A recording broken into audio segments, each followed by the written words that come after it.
Eschatologie et prophétie, une série d'émissions proposée par le Père François Dominique de la communauté des Capucins de Bastia. Bonjour à vous tous, chers auditeurs, heureux de nous retrouver pour notre émission Eschatologie et prophétie. Nous allons poursuivre dans notre émission aujourd'hui la réflexion de la semaine dernière sur ce chapitre que nous avons ouvert pour ces émissions consacré aux apôtres de Marie, selon l'appellation même de Saint Louis-Marie Grignon de Montfort dans son livre Le traité de la vraie dévotion à la Sainte Vierge. Vous pourrez également relire ces passages dans ce traité de la vraie dévotion où le Saint Louis-Marie Grignon de Montfort se fait vraiment prophète des derniers temps en nous parlant du rôle principal de Marie dans ces derniers temps. On m'a justement demandé de préciser un petit peu cette pensée de Saint Louis-Marie Grignon de Montfort sur la place de Marie dans les derniers temps. Nous pouvons lire donc dans le traité de la vraie dévotion à la Sainte Vierge, Dieu veut révéler et découvrir Marie dans les derniers temps. Dieu veut donc révéler et découvrir Marie, le chef-d'œuvre de ses mains, dans ces derniers temps. Saint Louis-Marie Grignon de Montfort part du fait que Marie a été le moyen que Dieu a choisi pour nous donner son Fils, et c'est aussi le moyen par lequel aussi il viendra pour donner le retour de son Fils d'une certaine manière, pour l'étape finale de l'Église qui marquera aussi le triomphe du cœur immaculé de Marie, le triomphe aussi de l'empire du bien sur l'empire des ténèbres. Donc, selon qu'on voit aussi dans l'Apocalypse, nous voyons ce chapitre 12 de l'Apocalypse dont nous avons parlé aussi la semaine dernière, cette femme revêtue du soleil qui est placée justement au centre de la révélation de l'Apocalypse, qui, rappelons-le, Apocalypse ne veut pas dire anéantissement, mais révélation. Révélation justement de la conduite de Dieu dans des temps particuliers d'épreuve. C'est la révélation du triomphe de Dieu sur le mal. C'est ça que veut dire l'Apocalypse. Le sens chrétien du mot Apocalypse, eh bien, c'est la révélation de la victoire de Dieu sur les puissances des ténèbres. Et donc, nous voyons au milieu du livre de l'Apocalypse la présence de Marie, de cette femme, du moins, dont on l'attribue aussi à Marie, qui combat contre le dragon, et ces fameuses deux bêtes qui sont au service du dragon. Les chapitres 12 et 13 de l'Apocalypse. Alors, Saint Louis-Marie Grignon de Montfort aussi s'appuie sur ce texte biblique et il développe déjà, Saint Louis-Marie Grignon de Montfort, nous sommes là au XVIIIe siècle, et il développe ce rôle particulier de Marie dans les derniers temps. Dieu veut donc révéler et découvrir Marie, le chef-d'œuvre de ses mains, dans ces derniers temps. Parce qu'elle s'est cachée dans ce monde et s'est mise plus bas que la poussière par sa profonde humilité, ayant obtenu de Dieu, de ses apôtres et évangélistes, qu'elle ne fût point manifestée. Parce qu'étant le chef-d'œuvre des mains de Dieu, aussi bien ici-bas, par la grâce que dans le ciel par la gloire, elle veut en être glorifiée et louée sur la terre par les vivants. Étant la voie par laquelle Jésus-Christ est venu à nous la première fois, elle le sera encore lorsqu'il reviendra la seconde, quoique non pas de la même manière. Étant le moyen sûr et la voie droite et immaculée pour aller jusqu'au Christ et le trouver parfaitement, c'est par elle que les saintes âmes qui doivent éclater en sainteté doivent la trouver. Celui qui trouvera Marie trouvera la vie. Fameuse citation de Saint Louis-Marie Grignon de Montfort. Celui qui trouvera Marie trouvera la vie.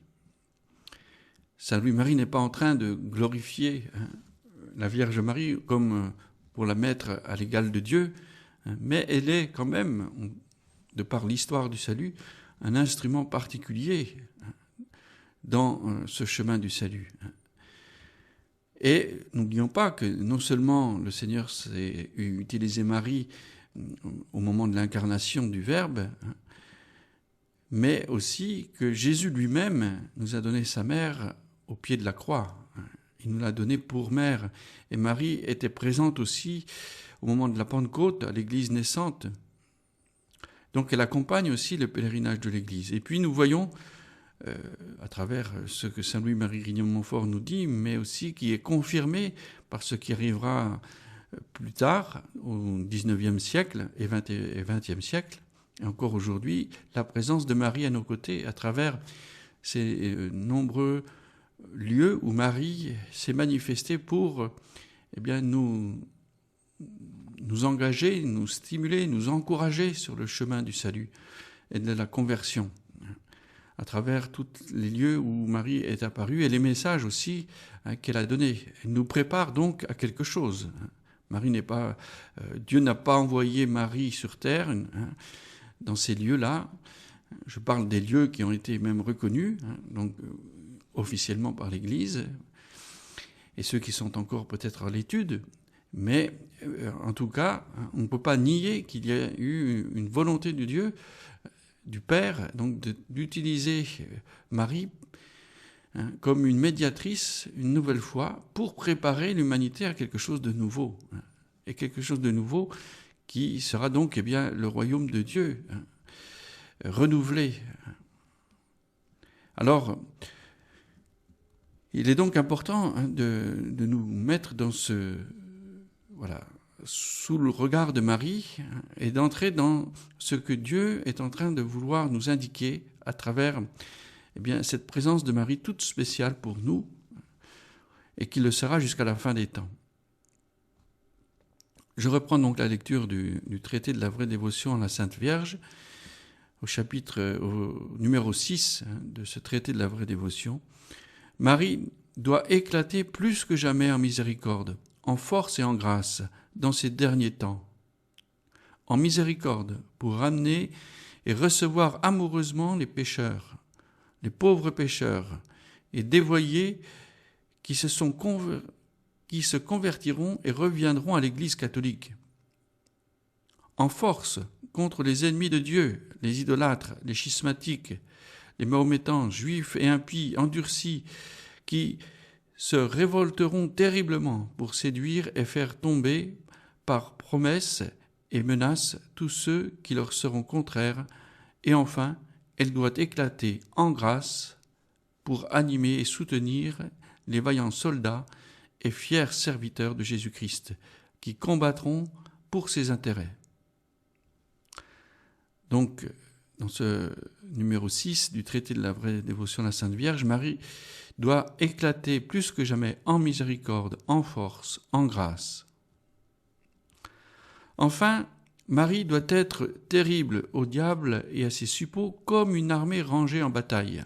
Nous avons vu aussi dans l'émission de la semaine dernière que cette expression « comme une armée rangée en bataille » fait appel à ce passage du Cantique des Cantiques, au chapitre 6 du Cantique des Cantiques, où la fille de Sion est comparée à celle qui rassemble autour d'elle pour la bataille. Une armée rangée en bataille. Principalement dans ces derniers temps, parce que le diable, sachant bien qu'il a peu de temps, et beaucoup moins que jamais, pour perdre les âmes, il redouble tous les jours ses efforts et ses combats. Il suscitera bientôt de cruelles persécutions et mettra de terribles embûches aux serviteurs fidèles et aux vrais enfants de Marie qu'il a plus de peine à surmonter que les autres. C'est principalement dans ces dernières et cruelles persécutions que le diable, qui augmenteront tous les jours jusqu'au règne de l'Antéchrist, qu'on doit entendre cette première et célèbre prédiction et malédiction de Dieu portée dans le paradis terrestre contre le serpent. Rappelons-nous ce passage de la Genèse, où Dieu lui-même avait déjà prédit au serpent que la Vierge t'écrasera la tête, sa descendance te piétinera et toi tu l'attaqueras au talon. Et donc, voilà, cette prophétie, qui a été, on peut dire, cette parole de Dieu, eh bien, se réalise pleinement dans ce temps des dernières persécutions. Ces dernières persécutions cruelles où voilà, la puissance du diable augmentera tous les jours jusqu'au règne de l'Antéchrist qu'on doit entendre dans cette célèbre prédiction. Il est à propos de l'expliquer ici pour la gloire de la très sainte Vierge, le salut de ses enfants et la confusion du diable. La femme, je mettrai des inimitiés entre toi et la femme, et ta race et la sienne. Elle-même t'écrasera la tête, et tu mettras des embûches à son talon. Genèse chapitre 3, verset 15. Jamais, alors, nous pouvons voir aussi plus loin au chapitre 52 de ce traité de la vraie dévotion, jamais Dieu n'a fait et formé qu'une inimitié, mais irréconciliable, qui durera et augmentera même jusqu'à la fin. Alors c'est le langage un peu de l'époque, pour montrer que, eh bien, il y aura une inimitié qui augmentera. Et dans un message aussi de la Vierge que je vous ai rapporté la semaine dernière, la Vierge Marie a dit à Medjugorje aussi que Satan aujourd'hui, eh bien, est plus fort que jamais. Le mal a gagné dans le monde et dans les âmes plus que jamais. Et elle dit aussi que Satan a été délivré de ses chaînes. Aussi un autre passage qui réfère à l'Apocalypse.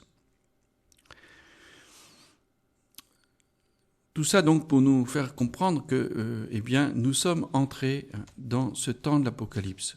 Et c'est le deuxième point que je voulais voir avec vous aujourd'hui. Quels sont les signes qui certifient que nous sommes dans le temps de l'Apocalypse? Lorsqu'on affirme que nous sommes entrés dans le temps de l'Apocalypse, il est inévitable de rencontrer des perplexités et des hésitations, voire même aussi des oppositions. Combien de groupes ou de sectes par le passé ont annoncé la fin du monde sans que cela se produise? Combien d'influenceurs sur Internet aujourd'hui se présentent comme prophètes pour annoncer catastrophe sur catastrophe? Tout d'abord, il est nécessaire de comprendre ce que signifie Apocalypse. Apocalypse signifie révélation, non catastrophe, anéantissement. Il s'agit du livre conclusif de la révélation, c'est-à-dire de la Bible, et c'est une prophétie sur l'étape finale de l'histoire du salut. Apocalypse, au sens chrétien, signifie la révélation d'une intervention salvifique de Dieu dans une situation de danger extrême pour le monde et pour l'Église, et la venue d'un monde nouveau et d'une terre nouvelle, la Jérusalem céleste. Dans ce temps, on peut dire qu'aujourd'hui, il y a aussi des signes tangibles d'une apocalypse en cours, dont beaucoup sont malheureusement sous nos yeux, et même sous les yeux des incroyants. Qu'on ne veuille croire ou pas, tout le monde peut constater qu'il y a comme un déferlement du mal, à travers le mal dans le monde, dans le cœur de l'homme, mais aussi à travers des événements historiques, catastrophiques, comme nous pouvons le voir à travers toutes ces catastrophes naturelles, inondations, tremblements de terre, feux destructeurs, etc. À chaque fois, on entend dire que c'est les événements du siècle, que eh bien, ce sont des événements qui ne se sont jamais produits auparavant avec une telle violence.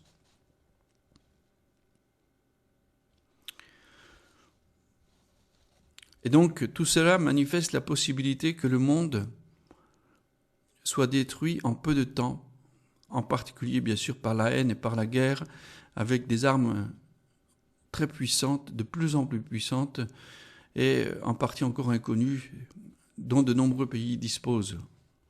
L'arme nucléaire, nous savons, pourrait avoir des conséquences plus que dramatiques. Elle pourrait anéantir la planète plusieurs fois même. La puissance de cette arme de destruction massive, là aussi, est quelque chose de nouveau. C'est le danger donc d'une autodestruction de l'humanité. Et c'est la première fois d'ailleurs dans l'histoire de l'humanité que l'homme peut détruire la vie de façon si massive, la nature et la planète même sur laquelle il vit. Cela se produit malheureusement par la recherche continue d'armes de plus en plus destructrices, de destruction de masse. Ensuite s'ajoute à cela la manipulation de la nature humaine, avec le risque de détruire la dignité de la personne, son inviolabilité et sa liberté. Et ce jeu de hasard continue jusqu'à l'infini. Que deviendra l'homme, chers amis? Que deviendra l'homme? En quoi sera-t-il transformé? C'est aussi une question que nos contemporains se posent, que beaucoup d'entre nous aujourd'hui se posent. Jusqu'où cela ira-t-il? Tant ceux qui croient que ceux qui ne croient pas ne peuvent s'empêcher de frémir face aux perspectives qui pourraient transformer le séjour sur la terre en un enfer anticipé. À la lumière de la foi, la situation paraît également aussi grave et compliquée. Si nous regardons le monde non seulement avec les yeux de la chair, mais aussi avec ceux de la foi, la situation nous apparaît beaucoup plus compromise en raison de la dégradation morale et spirituelle de l'humanité. Jamais le mal n'avait triomphé comme aujourd'hui, a dit la Vierge. Il s'agit tout d'abord de la propagation de la haine, de l'orgueil et de la cupidité, au point que la Vierge a déclaré que le mal agit dans l'homme comme jamais auparavant. De son côté, le magistère de l'Église, dès le début de la Seconde Guerre mondiale, a été infatigable à pointer du doigt la voie de la ruine entreprise par une grande partie de l'humanité. Il s'agit en grande partie du danger de l'autodestruction, comme l'a dit à plusieurs reprises le Saint-Père Saint Jean-Paul II, et de l'autodissolution de la foi, comme l'a dit à son tour le pape Benoît XVI. Les deux grands dangers les plus graves sont donc l'autodestruction du monde et l'autodissolution de la foi. Tous deux ont été signalés comme le grand danger actuel par les papes. Dans ce contexte, il faut considérer les apparitions et messages de la Vierge Marie, reine de la paix à Medjugorje en particulier, qui, je le rappelle, ont fait l'objet aussi d'un rapport positif du Vatican, ayant encouragé l'expérience spirituelle de Medjugorje. Ces apparitions qui ont mis en évidence, dès le début, une configuration apocalyptique. La Vierge est en effet apparue avec une couronne très vive de 12 étoiles autour de sa tête, faisant clairement référence au 12e chapitre de l'Apocalypse. La Mère de Dieu a démasqué pendant tout le temps de sa présence l'adversaire par excellence, Satan, l'ange rebelle qui lutte pour reprendre ce que le Christ lui a arraché avec l'œuvre de la rédemption. En affirmant que Satan est libéré de ses chaînes, la Vierge aborde un thème manifestement apocalyptique, comme il est dit précisément dans Apocalypse 20, verset 7, « Satan libéré de ses chaînes ». Ces simples allusions tirées des signes des temps et de la révélation divine nous offrent un tableau d'ensemble clairement apocalyptique dans le sens chrétien du terme. Rappelons bien le sens chrétien du terme de l'Apocalypse. Il s'agit en effet de l'épilogue d'une guerre commencée dès l'origine contre Dieu, son Christ et son Église, menée par les anges rebelles et par les hommes, leurs partisans, avec une persévérance sans limite. Il s'agit de cette guerre qui se terminera par la venue du Christ dans la gloire, initiée par la rébellion de l'ange de Lucifer. Mais à la fin, Dieu l'emportera et inaugurera les temps nouveaux, l'étape ultime de l'humanité sauvée et rachetée dans le Christ, l'étape de l'humanité glorifiée, celle de la résurrection de la chair et de la béatitude éternelle. Les temps de l'épreuve qui précèdent justement cette glorification de l'humanité sont les temps que saint Paul lui-même a annoncés, où l'humanité gémit dans les douleurs de l'enfantement. La création tout entière gémit dans les douleurs de l'enfantement. Et donc, cet enfantement, eh bien, il aboutira au temps nouveau, à cette étape ultime de l'humanité. Rappelons-nous aussi que l'humanité est dans un devenir, comme nous l'avons vu la semaine dernière. Elle n'est pas dans un renouvellement continu, mais il y a un processus, un certain devenir qui marque aussi le chemin du salut pour l'homme de façon particulière, mais aussi pour l'humanité tout entière, voire même pour la création tout entière. Nous sommes en chemin vers cette glorification. Et donc, le pape Jean-Paul II disait aussi que le chemin de l'humanité n'est pas autre que le chemin du Christ. Et nous savons que le Christ a achevé son chemin par sa passion. Il est entré dans la gloire en passant par la souffrance de la passion, par son anéantissement même, aux yeux du monde, humainement parlant, de la passion. Mais c'est là aussi bien, que le triomphe apparaît. Et donc, c'est ce qui pousse aussi l'Église dans sa réflexion, à travers aussi les textes des pères de l'Église, de tout le magistère de l'Église, et au numéro 675 à 677 du catéchisme, il est bien dit que bien, ce processus marquera l'étape finale du chemin de l'Église sur la terre. Et que bien, l'Église traversera aussi une épreuve finale qui sera comparable à l'épreuve de la passion pour le Christ, qui s'achèvera aussi, bien sûr, dans la gloire. Alors, vous voyez, la perspective chrétienne, c'est une perspective d'espérance, une perspective donc de l'espérance du salut, dans laquelle l'amour du Christ est plus fort que la haine, de l'ange rebelle et de la puissance du mal, qui sera détruit définitivement.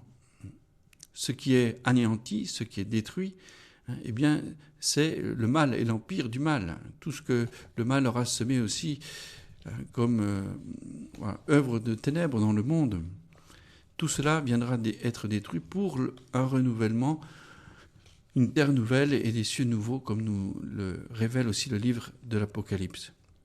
Alors marchons dans cette espérance, chers frères et sœurs, et puis voilà, donc continuons aussi à scruter les signes des temps, non pas pour savoir exactement où on en est, combien de temps il nous reste, etc., mais pour savoir aussi comment se comporter dans les temps qui sont les nôtres. Nous ne devons pas répondre au mal par le mal, et en même temps, nous ne devons pas aussi baisser la tête et aussi nous soumettre d'une manière défaitiste, j'allais dire, sombrer dans une forme de dépression spirituelle. Ça serait un manque d'espérance. Donc nous gardons les yeux fixés sur le Christ, sur la Vierge Marie, qui est aussi, encore une fois, ce moyen que Dieu le Père lui-même, par son Fils Jésus, nous donne aujourd'hui. Et c'est pas pour rien que Jésus nous a donné Marie au pied de la croix, c'est-à-dire au moment de l'épreuve. Prophétisant peut-être aussi que l'Église, quand elle sera elle-même au pied de la croix, aura besoin bien du soutien de la Vierge Marie. C'est là aussi bien que voilà, nous pouvons placer et interpréter la présence de Marie à nos côtés aujourd'hui. Alors nous poursuivrons donc la semaine prochaine notre cycle d'émissions sur ces apôtres de Marie, comme l'appelle saint Louis-Marie Grignon-Montfort, ces apôtres de Marie qui viendront dans ce temps particulier de la fin des temps, dans lequel nous sommes entrés. Nous avons vu aussi que voilà, nous sommes entrés dans ce temps de l'Apocalypse. Et nous verrons donc dans ces prochaines émissions les 6 chapitres que je vous ai annoncés Nous avons vu donc premièrement comprendre que le christianisme est une histoire qui a un début et une fin. Deuxièmement, quels sont les signes qui nous indiquent que nous sommes entrés dans le temps de l'Apocalypse. Donc c'est ce que nous avons vu aujourd'hui. Troisième point, quelle pourrait être la durée du temps de l'Apocalypse? Quatrième point, les 3 phases du temps de l'Apocalypse, la première bataille, le temps de la paix et le combat final. Cinquième point, quels sont les protagonistes, c'est-à-dire les acteurs de l'histoire du salut. Sixième point, qui seront les protagonistes, acteurs du temps de l'Apocalypse. Voilà, chers frères et sœurs, eh bien, je vous laisse pour cette semaine. Nous nous retrouverons donc la semaine prochaine pour une nouvelle émission Eschatologie et prophétie. Bonne semaine à vous tous.